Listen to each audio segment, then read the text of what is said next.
2013 সালে শাপলা চত্বরে হেফাজত ইসলামের তসবিহওয়ালা জায়নামাজওয়ালা তাহাজ্জুদরত জিকিররত সেজদারত মুনাজাতরত মানুষগুলোকে কারেন্টের লাইট বন্ধ করে অন্ধকার করে 1,54,000 গুলি চালানো হয়েছে।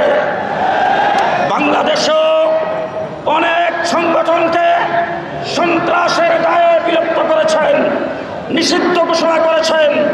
বিশ্বের অনেক সংগঠনকে বিভিন্নভাবে, এমনকি জাতিসংঘ অনেক সংগঠনকে সন্ত্রাসের দায়ে নিষিদ্ধ করেছেন। আমি পরিষ্কার ভাষায় বলতে চাই, যাদের নিষিদ্ধ হয়েছে আন্তর্জাতিকভাবে এবং বাংলাদেশে সমস্ত সংগঠনে যদি সন্ত্রাস একত্রিত করা হয়, শেখ হাসিনার এক রাত্রির সমান হবে না।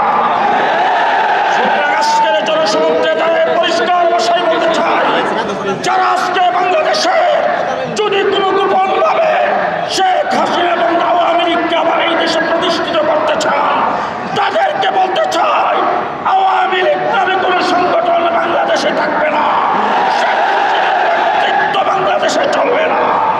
পরিষ্কার ভাষায় বলতে চাই, অন্তর্বর্তীকালীন সরকার অনতিবিলম্বে ছাত্রলীগকে যেভাবে নিষিদ্ধ ঘোষণা করা হয়েছে, এইভাবে আওয়ামী লীগকেও নিষিদ্ধ ঘোষণা করতে হবে।